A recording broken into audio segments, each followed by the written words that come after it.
How's everyone? I'm back, baby. It's Jake Ciely. I'm great. Everybody else sucks. Oh, no. It's every nightmare I've ever had. Excuse me? It's time to check the link. Pretty crazy, huh? But it doesn't matter because none of this has anything to do with the show. You know what? You just made the list. Oh, wait, you serious? Let me laugh even harder. It's all in football. Sure, we talk about it all the time. Really? No.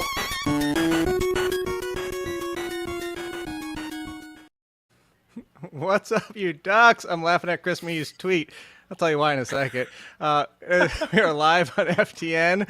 Hello to Game Plus Network and everything. It is all in football. We're here to talk more team previews for the 2022 season and Kyler Murray.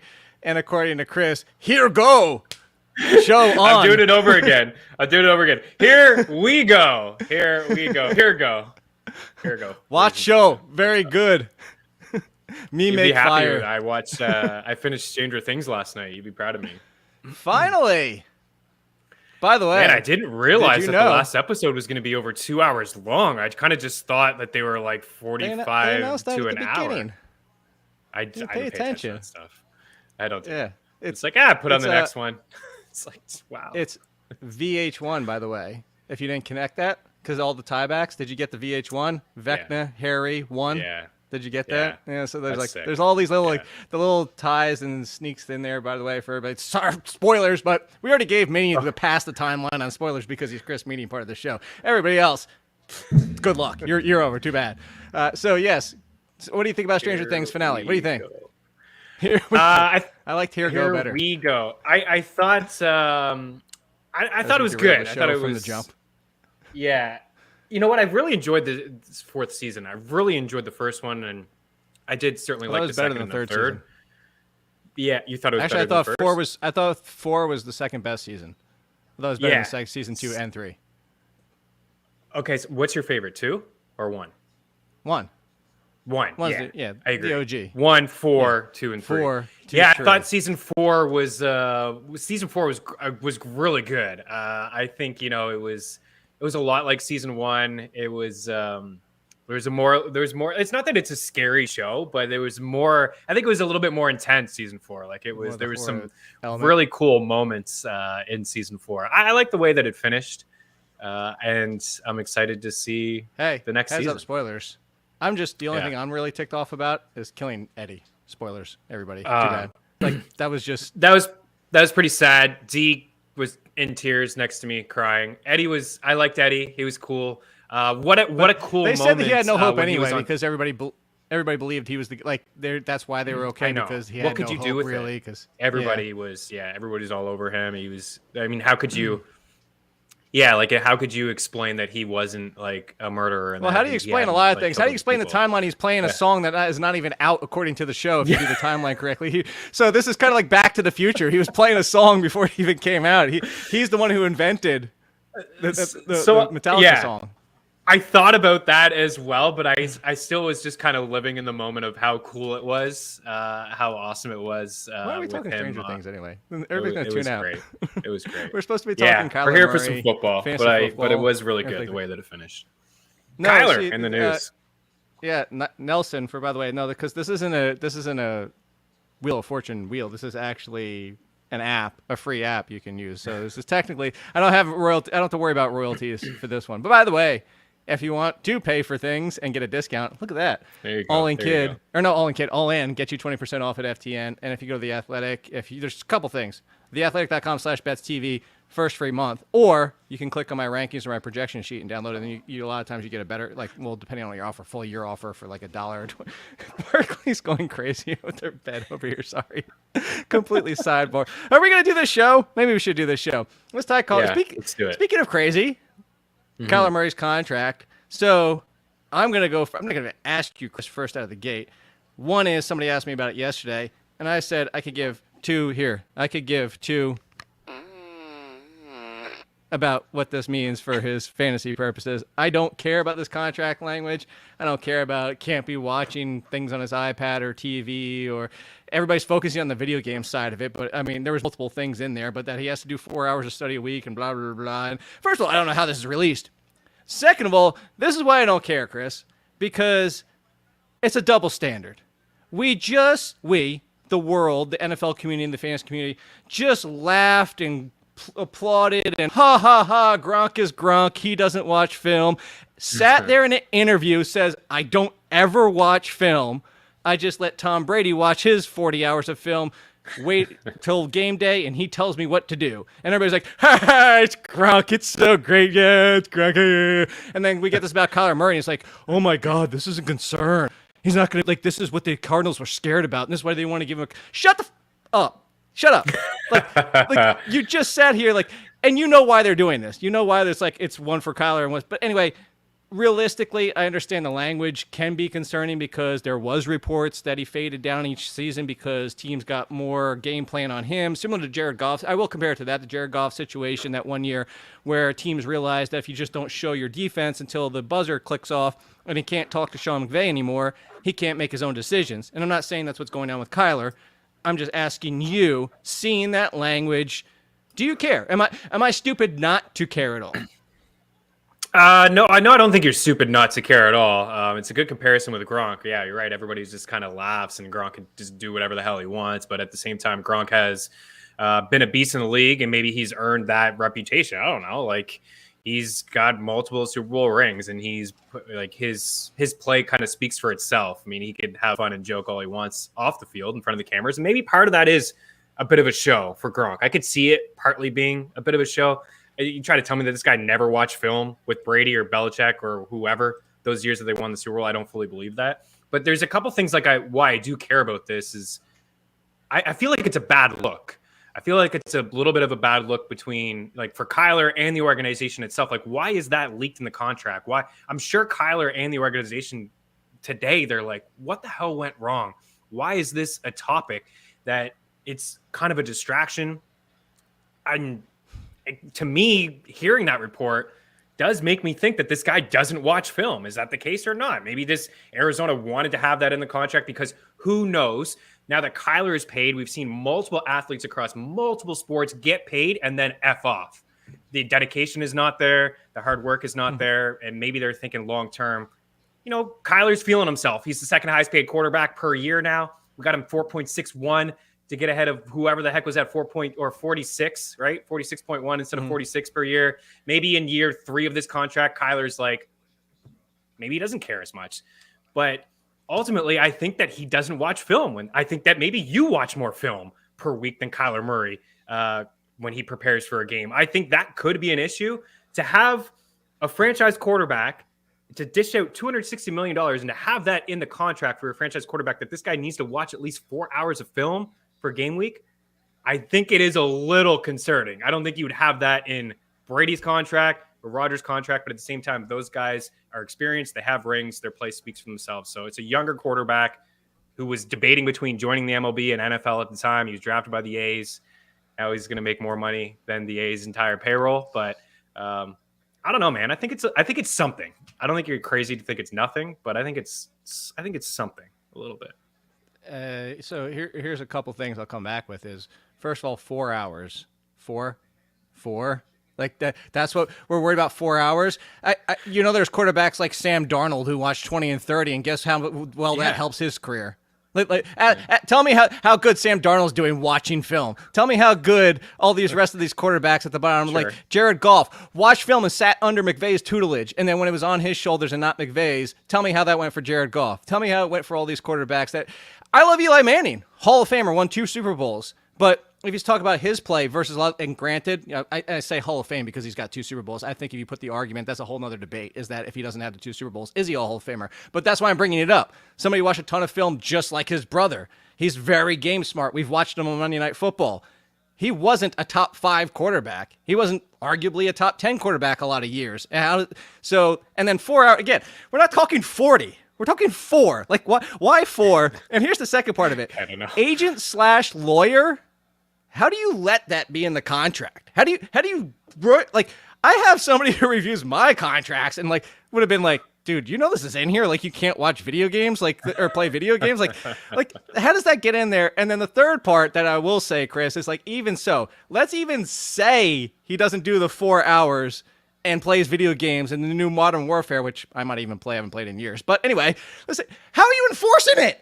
Like, what are you're going to have somebody sit at his house 24 hours a day to make sure he's, like, is he going to have to, old school people remember this, if you ever had to log into your computer system, if you worked off site, if you have to, like, log in and it knows if you've logged, does he have to, like, log in and it's going to track what he's watching while he's How the hell are you enforced? This is the most absurd story I think I've heard in, I don't know, the past 10 years. Yeah, that's why it's so strange that this was leaked. And again, it's not a great look. I don't know how you enforce that. You're definitely dating ourselves when you're talking about logging into computers. I love that.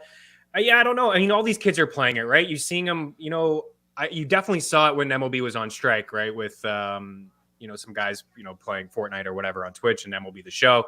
You see it sometimes in the NFL. I know that Josh Allen and Dawson Knox, these guys are BFFs. They hang out in the evening and they play whatever they want to play on Twitch and people watch them. These guys have to have lives. You have to have some sort of distraction away from football, right? Yeah, exactly. Like you can't just take this away. I saw a tweet. Somebody has really dove in too far, with Kyler's numbers and the drop off when Call of Duty gets. Did you see that? Somebody is like, "What are we doing?" Dropped off when DeAndre Hopkins got hurt.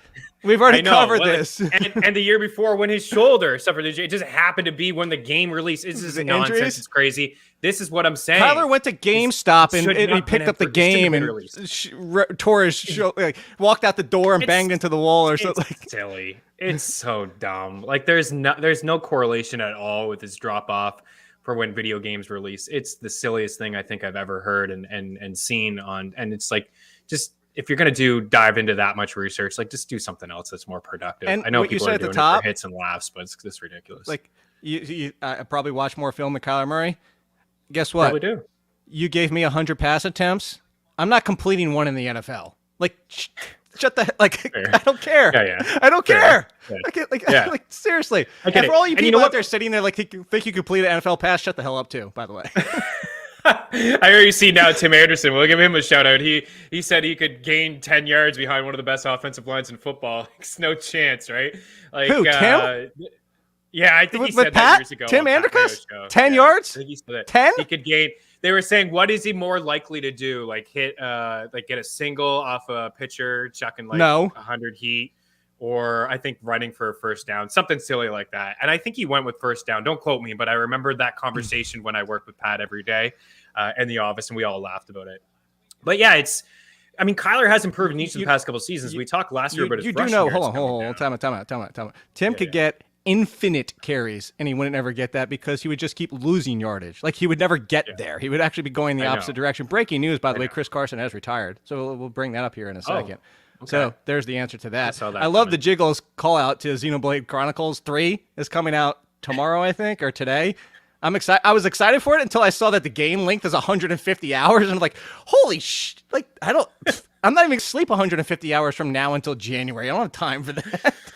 I think you wonder why they have these kind of things in the contract, right? That's crazy. I do like that comment there from Jiggles. Kyler's not. That's what the contract should say. Kyler's not allowed to play Xenoblade Chronicles. Yeah. Could you imagine that being in fine print in the contract? Like it's an issue. Dude likes to game. Who doesn't like to game? We both like to game. It's tough to find time sometimes to game, and they just want his head on straight. I don't know. Like again, just to wrap it up, I think it's really weird that was leaked. Arizona's kind of trying to cover their base. They want this guy to be motivated. I think it's something small that the fact that you have to tell your franchise quarterback you have to have 4 hours is, I think, a little concerning, but he has improved as what is this, year 4? His completion percentage has improved in each of the past couple of years, 62, 65, or 67 into 69. He just hasn't run around as much. And we already talked about the struggles in the second half. The shoulder 2 years ago on Thursday Night Football, he got rocked. He got fell on against the Seahawks. And then last year, DeAndre Hopkins missing an alpha like that. I think any quarterback would digress, and we'll probably see it this year. If Aaron Rodgers doesn't have a great season, you know what we'll say? Yeah, he lost Devontae Adams. He doesn't have an alpha wide receiver. Will we say that? Or you say Aaron Rodgers was spending too much time on Pat McAfee's show and playing video games. Obviously, that's really what it was. I liked your tweet this morning. They're coming in with a wife beater on, right? Oh my god, dude, he looks exactly like Cameron Poe. 100% looks like Cameron Poe. Yeah, he did. But anyway, for everybody out there, week 8 is when Hopkins got hurt. Do you remember what the conversation? You know this. You cover betting, Chris. Do you remember what the betting odds were? MVP Kyler Murray last year before Hopkins got hurt. Oh yeah. Yeah, he Guess was. What? I bet you he played some video games in those first 8 weeks. I bet you he did too. And Arizona was rolling. I think they started like 8-2 without him. So yeah. It's nonsense. It's nonsense. Yeah, there you go. It's nonsense. It's nonsense that you want to make a pass for somebody like Gronk, but when it's Kyler, it's just, yeah. By the way, Lamar Jackson also needs to stop running. Like, we go down this rabbit hole if we're going with things here. So anyway, I gotta get off this tangent because we got a dozen more teams we still have to get to, Chris. And it's getting to the point where there's some good ones in here still. We still have like the Vikings and the Bills and the Chiefs. But speaking of the Seahawks, maybe can I force this to go to the Seahawks? We haven't talked Seahawks yet. But it's also got a lot of like the Texans, Jaguars, Commanders, Giants. I told you it's like saving the AFC South. Let's see if we can do this. Let's see how much this was listening. Can we get Seahawks? Because if not, I'm going to see. Come on, Seahawks. Let's do it. No, Texans. All right, so Seahawks it is. Nice. Screw you, Wheel. Yeah, we might because the Chris Carson news. So there was a little bit of sliver of hope left that Chris Carson might play, but I just did a show yesterday and I said the same thing. It was like I said, you don't draft Ken Walker if you think that Chris Carson could play this year. For all intents and purposes, we assumed he was done. Unfortunately, Chris Carson was great when healthy. How many years do we say that? Chris Carson's a value because when healthy, always it's great. You love some Chris Carson. I know that. We both do. Well, we did. Yeah. So now it's Ken Walker and Rashaad Penny. This is a huge topic of conversation because we saw Rashaad Penny finally last year. On this very show, Chris, we talked about it. Everybody was celebrating with me. Rashaad Penny's finally happening. Jake, you're so happy. Blah, blah, blah. So it's like, yeah, it's finally come true 5 years later. But now we go into this offseason. We've seen how many times Rashaad Penny's been hurt throughout his career, and they draft Ken Walker. They draft Ken Walker, for all intents and purposes, is in a Derrick Henry mold. I'd say a lesser version of Derrick Henry, but the biggest reason that gets the comparisons is because of deficiency in the passing game. But we know how explosive, we know how great Rashaad Penny was just last year. We're going to this season. Is it Rashaad Penny and Kenneth Walker 50-50? Is it Rashaad Penny 70, Kenneth Walker 30? Is it Ken Walker 60, Rashaad Penny 40 in all of its passing game use? But the biggest question I have, Chris, does it even matter? Because this is a bottom 5 offensive line, a bottom 5 offense. Scoring is going to be limited throughout the entire.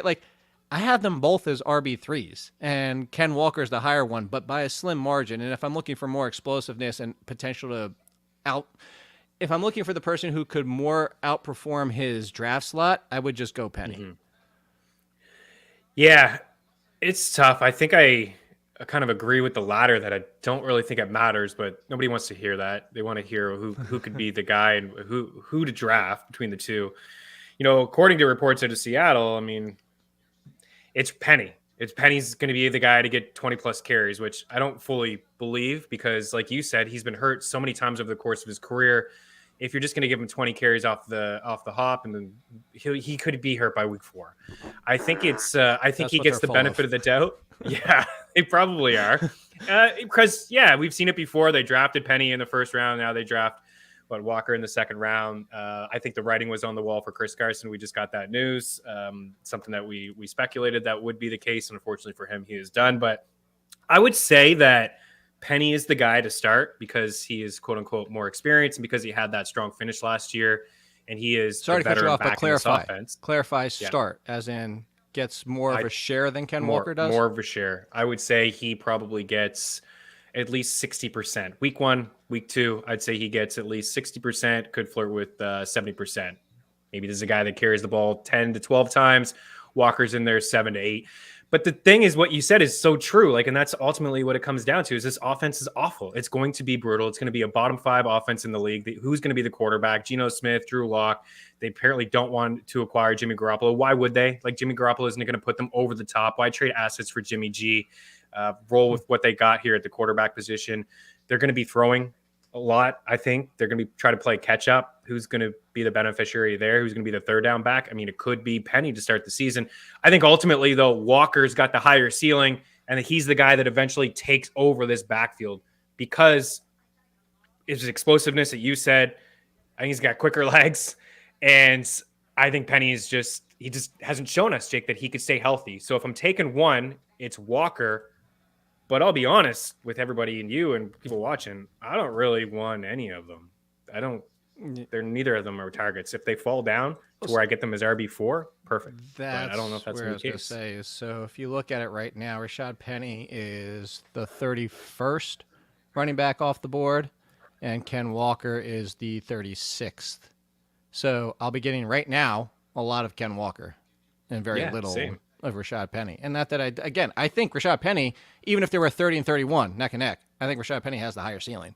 It's just, I'm not enamored with either one of them. And I think that Ken Walker is the lead in first and second down, bell cow, that version, but I don't think bell cow and 20 touches per game. I think it could be a very even split, a 50-50, where you see now 80% of the work for Ken Walker, I'm trying to hammer that into my own head. Oh, yeah. Is that 80% third, get that in there, too. Yeah. Oh, screw that part. I'm the third. I don't even say that. So it comes down to it. 90% of his work is rushing, and like 80%, maybe 70% of Penny's is receiving. And maybe it's closer, and then you're right. But yeah, it comes. And by the way, it's not like Pete Carroll's never lied about his backfield. He doesn't care where you're drafted, so it could be Penny never. too. Like he didn't care where Penny was drafted. I mean, Penny deserves the opportunity to be the lead, don't you think? Does. For what he did last year, he deserves that. And you're talking about my boy. Yeah, and he was. I mean, he won people championships last year. He was really, really good. Yeah, he was. I'm rooting for him. So you talked about the quarterback. As of today, it sounds like Geno over Drew Lock, but either way you cut this. Now, Geno targeted Lockett more than Metcalf, but the touchdowns and the production came with Metcalf versus Lockett. But very similar overall because you had one with the volume, one with the touchdowns and the better plays. So, assuming it's Geno, if Lock comes in, we know he likes to throw the ball deep, but the problem is he doesn't complete half those passes. Actually, doesn't complete even half those passes. Let's make that clear. So there's we talked about the quarterback situation. How far are you moving down DK Metcalf and Tyler Lockett? Because I do have Metcalf over Lockett because of the touchdown upside and because if it is Geno, that looks better for, again, production. But I have Metcalf as a low-end wide receiver 2, and Tyler Lockett still is a wide receiver 3, but very low-end. A lot of people seem to be more out on Lockett than they are Metcalf.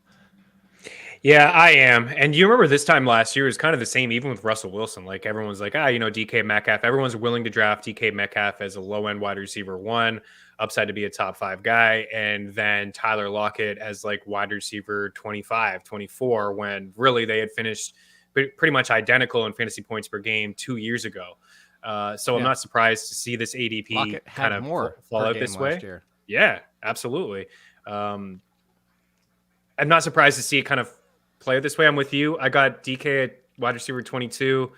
I got Lockett at like 38. I'm seeing right now in NFFC leagues, he's going as wide receiver 41 over the last month. He's got a min of 67, and DK's got a min of 30. Yeah, I mean, I don't mind taking a shot on Tyler Lockett. We know he's a really good wide receiver. I don't think Geno is it's like weird to say that I don't think he's awful because he's not that great of a quarterback, but I do think he will be the starting quarterback for Seattle. I think he's actually earned that right as well. I think he did okay filling in for Russell Wilson last year. He at least knows the playbook. He's going to be comfortable with the playbook. He has a bit of a rapport with those two guys that you mentioned. There was a couple big moments for DK.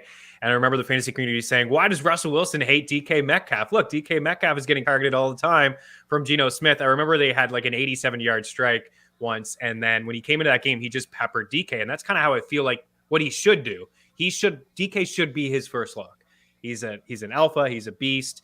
They run different routes. I view Tyler Lockett as like more of like a finesse throw where I don't think either of those guys are going to be on point as accurate. Like you said earlier with Drew Lock, I mean, he throws the ball deep, but he doesn't throw the ball with accuracy. So I think the benefit of the doubt goes to Geno. We've already heard DK talk up Geno a little bit. So I think they know inside the Seattle house that it is going to be Geno to start the season.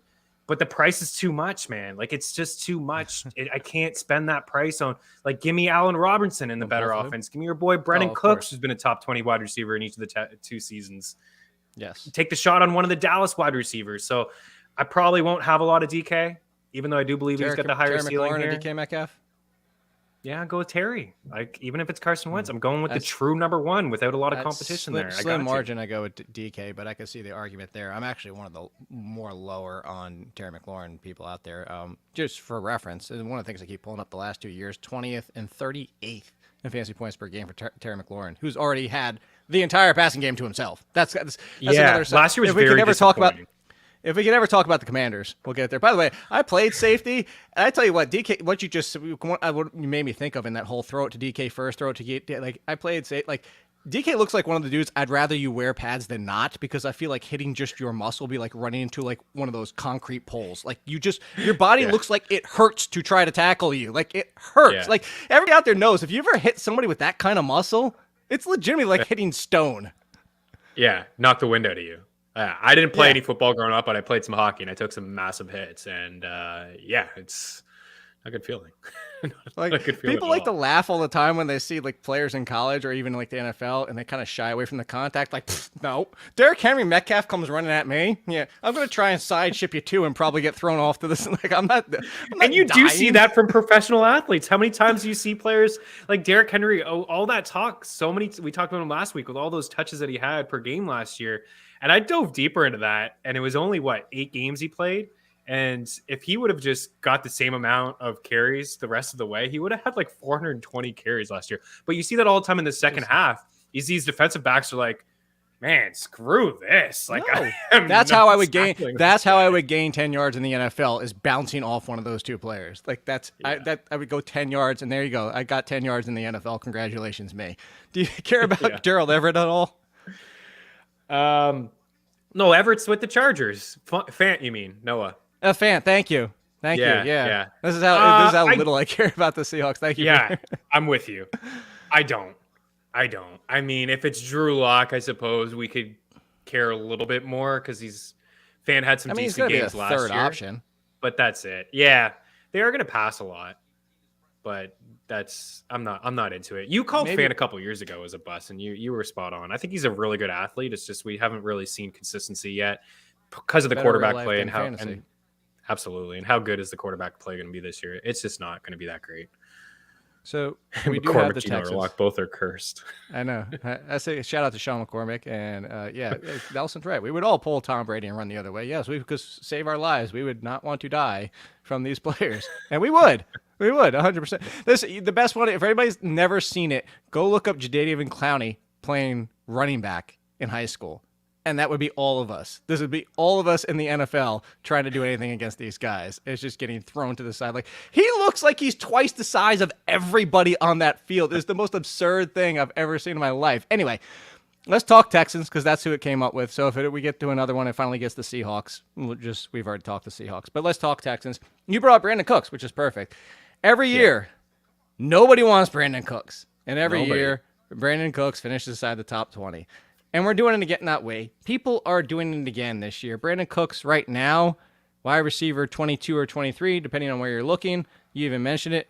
Behind DK Metcalf, behind Mike Williams, behind Waddle, where he's there with Robinson and others. But why? We just saw Brandin Cooks be the QB proof of all QB proof wide receivers of all time. Like, he played with Davis Mills for most of the year, and everybody's like, oh, Davis Mills was the best performing rookie quarterback. That was by default. And Brandin Cooks still went out there because it's volume, and it's Brandin Cooks, number 2. That's all I care about. And sadly, because if anybody didn't see the news, John Mechie has leukemia. Treatable. Sounds like he should be okay. Very similar to Roman Reigns if you follow wrestling. So prayers up for him. They recovers quickly. But John Mechie was one of the, arguably, going to be the second most reliable hands on this team. And now you're looking at Nico Collins, Chris Moore, who else? Chris Conley. There's also rans of wide receivers. Why isn't Brandin Cooks top 20 again? Why does nobody want Brandin Cooks? I don't know. Honestly, I did the Texans today on Mean Streets to preview them, and it's really just a whole lot of Brandin Cooks and then your boy Brevin Jordan. But yeah, I got it right here. Wide receiver 20 last year in a full point setting, PPR, 14.5 fantasy points per game. Last year, the year before that, wide receiver 17, 15.5 fantasy points per game. So he has been a low-end wide receiver 2, has had moments where he's finished as a wide receiver 1 for the week. You're going to have some some bad games, of course, inside that offense and the quarterback play. But the volume is there. 39% of his team's air yards last year. 39%. Number one was Justin Jefferson, A.J. Brown, Terry McLaurin, DJ Moore, Calvin Ridley, who played for like a minute, and then Brandin Cooks. And then the target share was 27%. Cooper Kupp, Devontae Adams, Justin Jefferson, DJ Moore, Deontay, DK, Mooney, and Cooks. That's a healthy number to get almost half of your team's air yards at 40%. And to get a 28% target share, those are really, really healthy numbers. He proved it to us last year, to your point, with Davis Mills. So there's a connection there. They didn't, prayers up, of course, for Mechie, but there's nobody else inside this offense that's really going to take control of that. So you don't need to talk about can he handle top coverage. We've already seen it. I don't know, man. It's not just fantasy players that don't want him. Teams don't want him either. The Pats don't want him. The Rams didn't want him. The Saints didn't want him. He's been traded for multiple first-round picks. He's a good wide receiver. And I'm telling you, he's playing too much Fortnite in the locker room. Maybe he needs in his contract less Fortnite in the locker room. I don't know. But for where he's going, and you just rattled it off, that's fine. High stakes, you're talking about high stakes. You're talking about best ball. You're talking about sharp people spending their money. And I don't want to downplay anybody playing fantasy football. I'll say myself.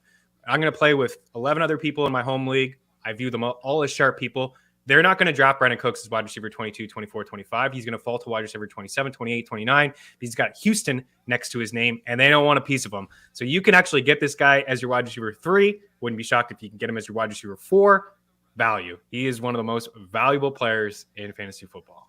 That's it. That's all I got to say. Couldn't agree more, and you know that. I think I've had more shares of Brandin Cooks over the years than probably any other player. Speaking of Cal Ridley, you might want to throw in don't play DraftKings and FanDuel in his next contract while you're watching film. Just keep them out of that one. So, Jay, do not try to hijack my Brevin Jordan. Don't call him my guy, Brevin Jordan. Don't even try that. Chris knows. You can get on board. You can drive co-captain and sit in the seat. We're both. To Jake is driving. I'm in the passenger seat. I like it. I'm a fan. You can sit. Jay, you can sit. What's Commando? What's the one in the middle? What's the one in the crash sheet? It's the worst seat talking about. Like, yeah, I know. Don't know. So you can Brevin Jordan was already my breakout du jour of tight ends because of the opportunity here and the matchup problems and that he presents. And now with the Mechie situation, and go down that list I just mentioned before, I'll go throw this one out at you. Brevin Jordan versus Cole Kmet. Who do you want this year? I'd rather have Cole Kmet. Did you ask Jordan Kmet? I think I have some connection issues on my end. You cut out a little bit there. Did you say Jordan or Kmet? I'm in on Kmet. Yes, Kmet. Everybody else is too. I get it. But I am in on Kmet having that season. But Brevin Jordan is going as like tight end 28. Like, this guy is not even getting drafted. I guarantee you we're going to be talking about him this year. Not just from a DFS standpoint. You and I are going to be talking about the top 8 tight ends and then everybody else. Mm-hmm. He's going to get targets. He's going to get red zone looks. And he only played for a little bit last year too. And you could see that him trending up in terms of snaps and usage. By the way, don't blame the connection on me. You're the one that's like a half tick behind your speech. So I know. It's me. You're borderline doing like the kung fu movies over here. Just like smidge. Brevin Jordan or Noah Fant? Brevin Jordan. Yeah. Okay. Brevin Jordan or Albert Okwubunan. Bunam. I thought you could pronounce that name better than Dom's name. I saw that tweet from you. Oh my gosh, Dom's last name is oof. I know, it's really tough. You know what Jay just asked? I did, but you have to answer this question first. I would go with sorry, what was it? Brevin Jordan versus who? Big O. Oh yeah. Gonna go with Big O, but I honestly think it's closer than what ADP suggests. But I will go with him. He's the third or fourth in that option. I know. In that offense. I know. So I know. Brevin Jordan for me. I think he's going too early. Who? I think Albert O is going too early. Okay, you weren't even going to try to say it. No, of course not. So Jay, what he was suggesting is we make a list because Chris Jericho has not been on the show in quite a while, by the way. Yeah, you can put Jiggles. You can put Dom's last name in the chat. That doesn't mean we know how to pronounce it. Lucision. Shout out to Dom. I think it's just like Lucision. Is it Lucision? I think so. Yeah. Like decision with Lou at the front.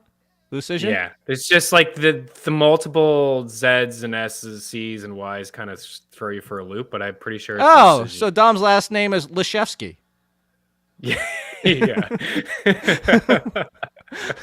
Well done. All right, so Brevin Jordan versus Evan Ingram. Brevin Jordan. Brevin Jordan versus Hunter Henry. I'll go with Henry there. Okay, you're wrong. Yeah. Brevin Jordan or Gesicki? Jordan. I like it. No, Okay, so you're in the same range. Gesicki. Really? I liked it think better so, when you said yeah. Jordan. Brevin Jordan or Njoku? This is an interesting one. I do like Njoku, who's targeted down the field, but that quarterback play, right? I think I would go with Njoku there. The fact that Hooper is gone, is David Bell like potentially going to land on the pup list?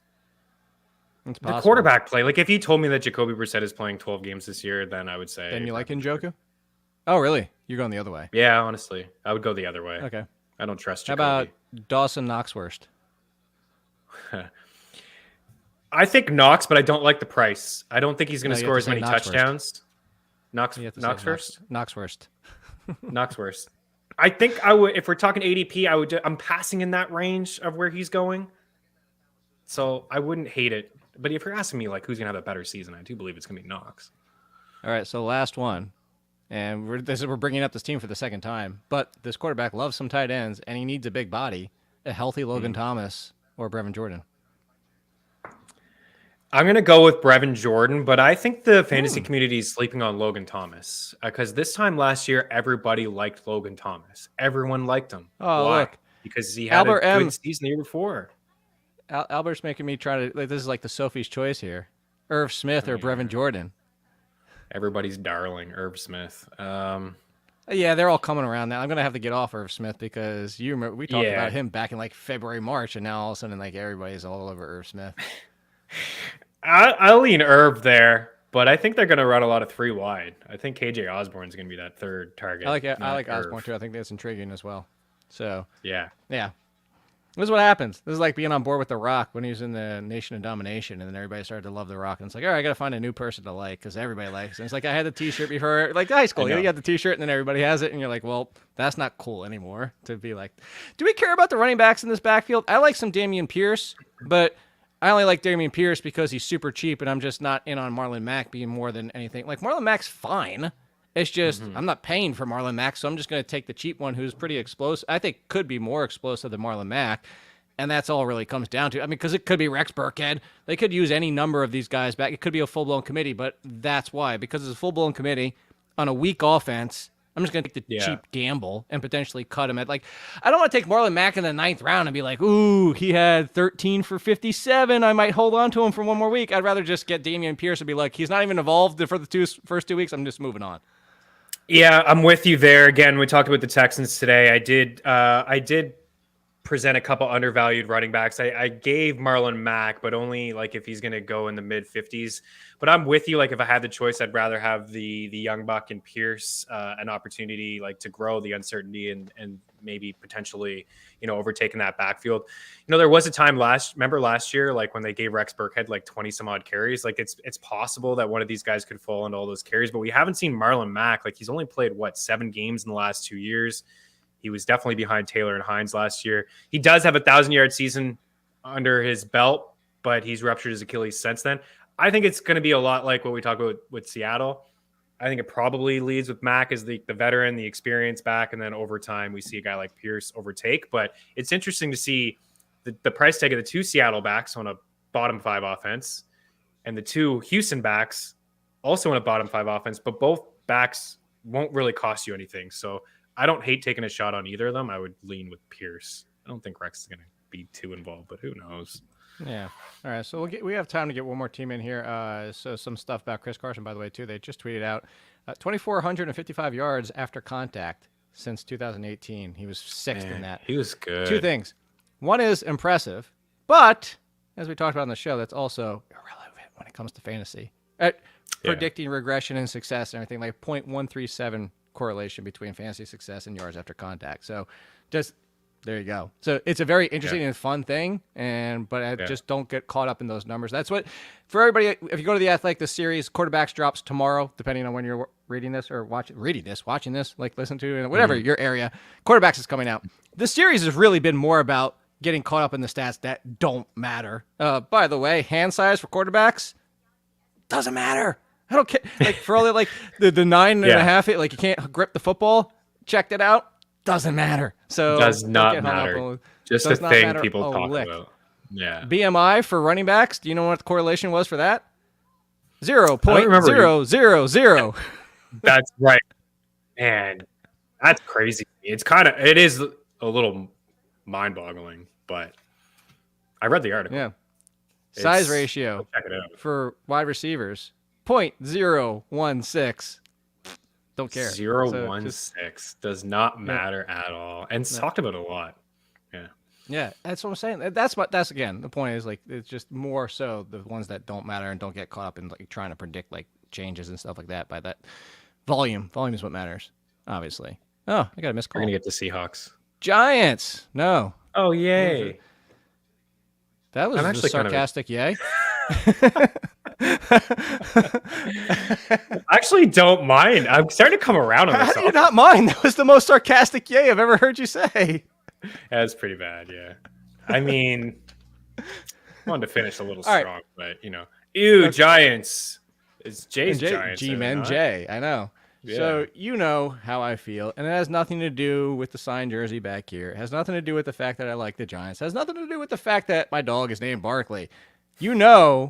Anybody watching this show who's watched me through the years, and I say you as in everybody, Chris included, I'm the first to, hold on, all over the Giants. I'm the first person. Yeah. Just like Notre Dame wide receivers. I'll be the first person to admit they stink. Daniel Jones. Did not like Daniel Jones very much coming out of college. I hope he gets better. I hated the fit of Kenny Golladay to Daniel Jones. I crapped all over that signing the moment it happened on Twitter and on our shows. That all being said, Brian Daboll's coming in. There's no more Joe Judge. A completely revamped front office, coaching staff now. Well, the front office before that, but everything's new. We're starting fresh here, essentially. They're remaking this roster for plans of 2023 and beyond. But we're talking about fantasy here. Everybody wants to talk about what Daboll helped do for Josh Allen, who came out of college extremely inaccurate, a lot of potential. The interesting thing, and I want to go back to Saquon Barkley, Chris, is everybody talks about Daniel Jones and what he can do for this team, and nobody wants to carry it down to Saquon Barkley, who also has a better offensive line than he did last year, significantly. And what I keep bringing up is everybody said wait till the end of September for Saquon Barkley to be Saquon Barkley, and he was in week 3 and 4. Everybody was going crazy. Oh my God, Saquon Barkley's back. Over 100 yards in 2 games, a touchdown in each, actually 2 in the 1. And then he freak injury, and he wasn't the same after the freak injury, and yet nobody wants him this year. Am I crazy of having Saquon Barkley in my top 10? Am I clouded by my Giants fandom? No, but answer my question. Yes. No, you're not. I was a little hesitant to take him last year as like a top 10 guy, but because you had to wait. Now the price is a little bit cheaper, right? Yeah, it was just the injury did concern me, but then this year, like 2 years ago, the injury concerned me a little bit, and then obviously the offensive line was more of an issue for me than the injury. And then we saw like another kind of weird fluky injury. It's kind of, it's tough to say that he's injury prone, even though he has had some injuries. Like they have really been fluky injuries, but as you said, the offensive line is better. Brian Daboll, I think, is the biggest offseason acquisition in terms of even players. They can put him into the pool with like Adams going to the Raiders and like Hill going to Miami. Like Brian Daboll going to the Giants is absolutely huge. Like he is an amazing play caller. He's going to set up Jones to have success. Agree with you on Kenny Golladay. I know he's a draft discount. I just don't think it's a good fit. I like Kadarius Toney, but to come full circle here, you could potentially, if you wanted to start your draft RB, like if you get the end, you could go, Saquon and Chubb or something like that. If that's, how you roll in fantasy, my goodness, you have 2 potential league winners on your squad. That game against the Saints showed me enough that yes, he still has it. and he can still be Saquon from his rookie season, catching balls out of the backfield, getting 20 touches on the ground. There's no competition. They're really going to utilize him. The offense should run through him. It shouldn't run through Kadarius. It shouldn't run through anyone else. Matt Breida and Gary Brightwell. Brightwell, I knew it was Brightwell because I actually have him on the taxi squad of one of my dynasty squads. I'm waiting to cut him. But yeah, it's Saquon has all the opportunity in this offense, and that's the biggest thing is that they've improved the coaching. They didn't know how to utilize Saquon last year.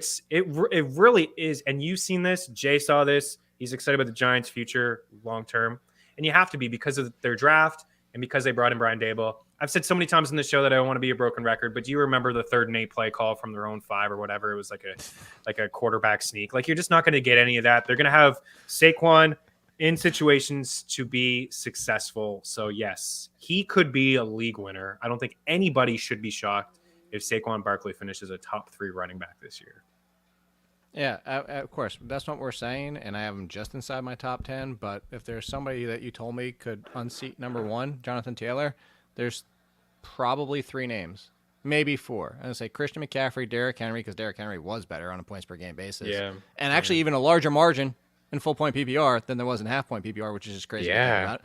Wow. Saquon Barkley, and maybe Najee Harris. Maybe. I'm worried about the offense, but like those are probably the handful of names that I would put in the conversation of unseating the number 1 Jonathan Taylor. And that I see people are kind of trashing Najee. I don't understand why. Like, he led the league in touches. It wasn't that bad of a showing from him. I know the quarterback plays awful, but maybe it's better. What happens when you spend too much time playing video games? I think just like your thought process goes out the window. Would you end the show already so I can go play something? Like, geez, all I want to do is game now. Go game now. The thing was, like the funny. Just a month and a half ago, everybody was going crazy for Najee Harris because of the volume, and then all of a sudden, there's talks that it's going to be. I think he's a good target. I think he's a lock and loaded target. No competition behind him. He's going to get a bunch of touches again too. Speaking of targets, let's finish on that. Daniel Jones. We don't need to go too far down. Daniel Jones. Daniel Jones just 2 years ago was being drafted as a fringe QB1 because he ran for 500 yards. So if he just be an average level passer, Daniel Jones could be back. He's one of my favorite super flex picks, and I don't love him that much, but if he's going to do some magic, but that's where it goes come down to. Because what if Daniel Jones throws for 4,000 yards?